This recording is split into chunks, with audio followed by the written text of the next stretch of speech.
Des supporters argentins qui jettent de la bière sur des Égyptiens, iShowSpeed visé par des imitations de singes et remarques racistes pendant des matchs de l'Argentine.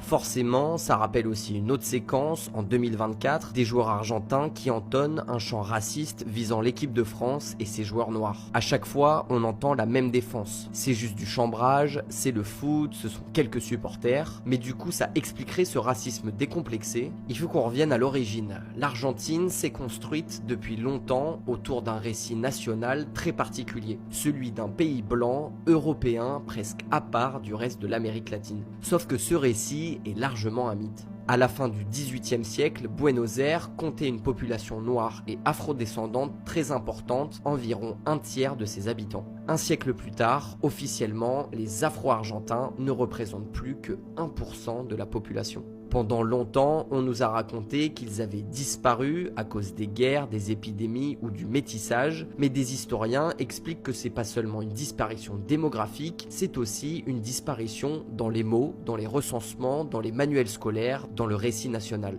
Des chercheurs parlent même de génocide discursif. L'Argentine s'est construite en effaçant l'existence des descendants d'esclaves de son histoire pour faire place à une élite blanche renforcée par une immigration choisie et blanche au 19e et 20e siècle. Ça passe aussi par du métissage et des mariages mixtes entre blancs et des noirs plus clairs. Certains descendants métis vont même se déclarer blancs pour arrêter d'être discriminés. Et c'est comme ça que l'Argentine a avalé ses noirs. Et ça, c'est essentiel pour comprendre ce qu'on voit dans le foot. Quand des supporters ou des joueurs argentins s'attaquent aux joueurs noirs de l'équipe de France, ils ne disent pas seulement « on vous déteste », ils disent « vous n'êtes pas vraiment français ». C'est exactement ce que disait le chant contre les Bleus « vos parents viennent d'Afrique, donc votre nationalité serait moins légitime ».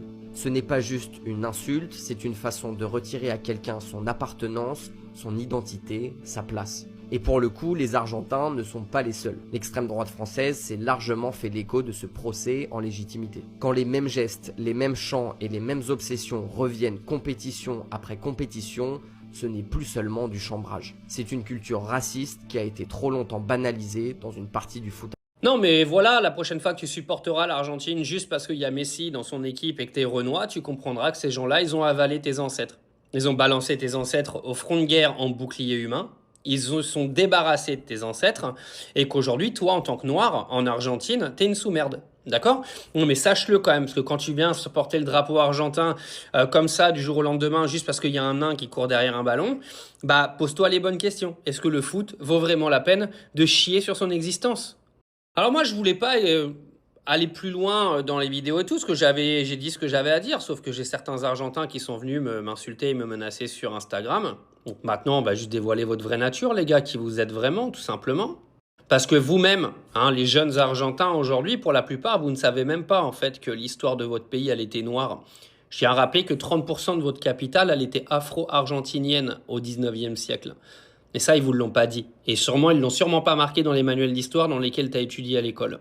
Oui, mais ils ont même un terme pour appeler ça. Le blanchissement. Hein?